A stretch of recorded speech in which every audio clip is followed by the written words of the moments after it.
Welcome to N9 media. నేను మీ journalist విప్లవశ్రీ. భారత రాజ్యాంగం ఒక జీవశాస్త్రం. అది మానవ అభ్యుదయ సోపానం, ప్రజాజీవన సమన్వయ సముజ్వల ప్రభాసమాన దీపిక. భారత రాజ్యాంగం ప్రపంచ దేశాల్లోనే అత్యుత్తమ రాజ్యాంగంగా కొనియాడబడింది. నిజానికి భారత రాజ్యాంగ రూపశిల్పి డాక్టర్ బిఆర్ అంబేద్కర్ ప్రపంచ తత్వశాస్త్ర అధ్యయనపరుడు. ఆయన మీద రూసో ప్రభావం ఉంది. సామాజిక న్యాయం కోసం ఆయన తప్పించాడు.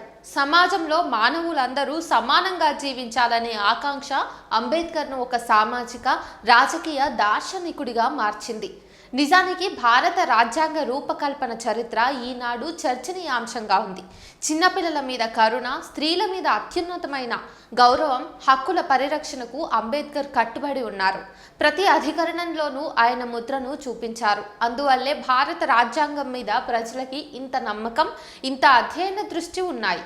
రాజ్యాంగ సభలో ముసాయిదా కమిటీ చైర్మన్గా ఉన్న అంబేద్కర్ గతంలో తాను ప్రతిపాదించిన ప్రజల సామాజిక మానసిక స్థితిని రాజ్యాంగం పరిగణలోకి తీసుకోవాలన్న వాదనను ఉద్ఘాటించలేదు. అంతేకాదు ప్రజాస్వామిక సోషలిజం సూత్రాలను రాజ్యాంగం నిర్వహించాలని కూడా ప్రస్తావించలేదు.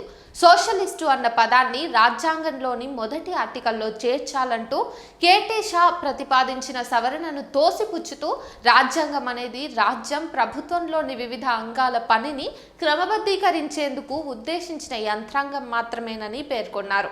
ఇది కొన్ని నిర్దిష్ట పార్టీలను అధికారంలోకి తెచ్చేందుకు ఉద్దేశించింది కాదని స్పష్టం చేశారు. రాజ్యం, ప్రభుత్వ విధానం ఎలా ఉండాలి, ఆర్థికంగా సామాజికంగా సమాజాన్ని ఎలా వ్యవస్థీకరించాలన్న విషయాలను ప్రజలు స్వయంగా నిర్ణయించుకోవాలి. ఈ అంశాలన్నింటినీ రాజ్యాంగంలో పొందుపరిస్తే ఫలితం ప్రజాస్వామ్యానికి విధ్వంసం అని ఆయన విస్పష్టంగా చెప్పారు. ఒకవేళ అటువంటి అంశాలను రాజ్యాంగంలో పేర్కొంటే రాజ్యము లేదా ప్రభుత్వ సామాజిక వ్యవస్థీకరణ ఒక నిర్దిష్ట రూపాన్ని సంతరించుకుంటుందని, నా దృష్టిలో తాము జీవించే సమాజంలో సామాజిక వ్యవస్థీకరణ ఎలా ఉండాలో నిర్ణయించుకునే స్వేచ్ఛను ప్రజల నుంచి మీరు లాక్కుంటున్నారు అని స్పష్టంగా చెప్పారు. నిజానికి భారత రాజ్యాంగ రూపకల్పన మీద ప్రపంచవ్యాప్తంగానే అనేక విశ్వవిద్యాలయాల్లో లోతైన పరిశీలన జరుగుతూ ఉంది. ఏహెచ్ ఆహిర్ అనే పరిశోధకుడు అంబేద్కర్ రూపొందించిన రాజ్యాంగంలో బౌద్ధ జీవన సిద్ధాంత పరిమళం ఉందని చెప్పారు. ఇటీవల విలియం డాల్రింపుల్ రాసిన ద గోల్డెన్ రోడ్ అనే పుస్తకంలో కూడా బౌద్ధ సాంస్కృతిక విప్లవ ప్రభావం డాక్టర్ బిఆర్ అంబేద్కర్ మీద, ఆయన రాజ్యాంగం శిల్పం మీద ఉందని ఆయన చెప్పారు. అంబేద్కర్లో బెర్ట్రాండ్ రస్సెల్ హేతువాద దృక్పథం దాగి ఉంది. అందుకే ఆయన భారత రాజ్యాంగాన్ని ఒక జీవశాస్త్రంగా రచించగలిగారు. ఇందులో కరుణ స్వభావం పరిఢవిల్లుతుంది. రాజ్యాంగంలో 24వ అధికరణలో చిన్నపిల్లల చేత ఫ్యాక్టరీల్లోనూ, గనుల్లోనూ, ఇతర ప్రమాదపరిత ఉత్పత్తి ప్రక్రియల్లోనూ పనిచేయించరాదు అని ఉంది. కానీ సభ్య సమాజానికే తలవంపులు తెచ్చే విధంగా బాల కార్మిక వ్యవస్థ మన స్వతంత్ర భారతదేశంలో ఎంత పటిష్టంగా ఉన్నదో మనందరికీ తెలుసు. బడికి వెళ్ళి చదువుకోవలసిన వయసులో ఎందరో బాలలు కార్మికులుగా మారుతున్నారు. ఈ బాల కార్మిక వ్యవస్థను రూపుమాపే సంకల్పంతో ఈ అధికరణం రూపొందించబడిందని భావించుకోవచ్చు. అయితే కేవలం కొన్ని విభాగాలలో మాత్రమే బాలలు పనిచేయరాదని ఈ అధికరణం శాసిస్తున్నది. అంటే మిగిలిన వ్యవస్థలో బాలలు పనిచేయవచ్చా, అందుకు ఈ అధికరణం అనుమతినిస్తున్నదా అన్న అనుమానం రావటం అనేది సహజమే.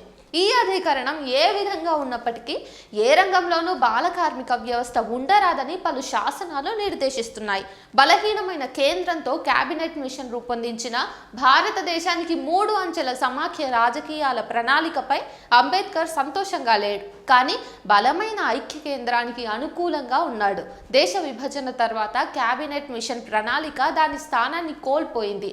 మారిన పరిస్థితుల్లో భారత రాజ్యాంగ నిర్మాతలు బలమైన కేంద్రంతో సమాఖ్యను అంగీకరించారు. దానిని డ్రాఫ్టింగ్ కమిటీ ఆమోదించింది కూడా. ఐక్యత దేశ నిర్మాణానికి ఇది అవసరమని అంబేద్కర్ రాజ్యాంగ సభలో సమర్థించారు. నిజానికి రాజ్యాంగంలోని ఆదర్శ సూత్రాల్లో ప్రాథమిక హక్కుల్లోనూ ఆయన బౌద్ధ సూత్రాలనే చేర్చారు.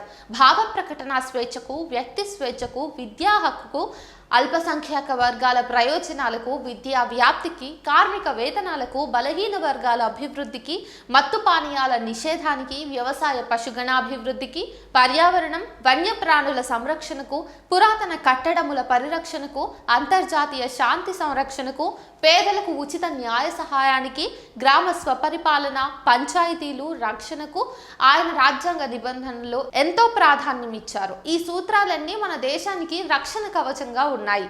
ప్రాథమిక హక్కులకు భంగం కలిగే అనేక అంశాలు దేశంలో జరుగుతున్నాయి. నిరుద్యోగం, అవిద్య, అవినీతి, అరాచకం, స్త్రీలపై అత్యాచారాలు మిన్నంటుతున్న ఈ సమయాన రాజకీయ పార్టీలన్నీ కూడా రాజ్యాంగ పరిరక్షణకు పాటుపడాల్సిన చారిత్రక సందర్భం ఇది. రాజ్యాంగ నిర్మాత అంబేద్కర్ 8 గంటల పని విధానాన్ని నిర్ణయించారు. వారానికి 40 గంటలు పని దినాలుగా నిర్ధారించారు.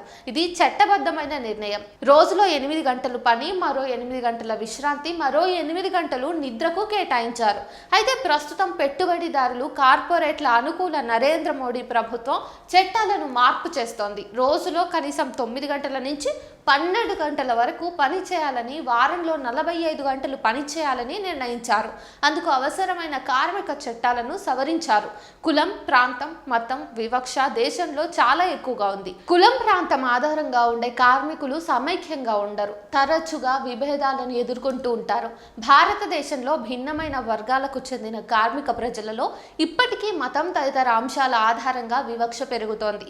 కులం, ప్రాంతం, మతం లాంటి వాటిని తొలగించడానికి ప్రభుత్వం ఇంతవరకు గణనీయమైన చర్యలను చేపట్టనే లేదు. దేశంలోని సకల వర్గాల ప్రజలు భారత రాజ్యాంగ పరిరక్షణోద్యమంలో ఈ దశాబ్దం అంతా ఒక నిర్ణాయక శక్తితో పోరాడినప్పుడే ఈ రాజ్యాంగ భవన పరిరక్షణకు మనం బాధ్యులమవుతాం. ఏ సమాజానికైనా, ఏ దేశానికైనా వారి రాజ్యాంగమే వారికి జీవధాతువు. అది జీవన వ్యవస్థల పునర్జీవనానికి, ఆర్థిక, సామాజిక, రాజకీయ పరిపుష్టతకు చారిత్రక చోదక శక్తిగా ఉంటుంది. నిర్మించుకున్న ప్రతి తాత్విక, సాంస్కృతిక, సామాజిక, రాజకీయ సిద్ధాంతాన్ని, రాజ్యాంగ నిర్మాణాన్ని అన్ని భౌతిక కట్టడాల కంటే కూడా గొప్పవిగా భావించి మనల్ని మనం పరిరక్షించుకునే ఉద్యమంలో పునరుత్తేజంతో పాల్గొందాం. స్వాతంత్ర పోరాట కాలం వచ్చిన స్వాతంత్రాన్ని పరిరక్షించుకోవడంలోనే చరిత్ర దాగి ఉంది. ప్రజలే చరిత్ర నిర్మాతలు అన్న విషయాన్ని మనం మర్చిపోకూడదు.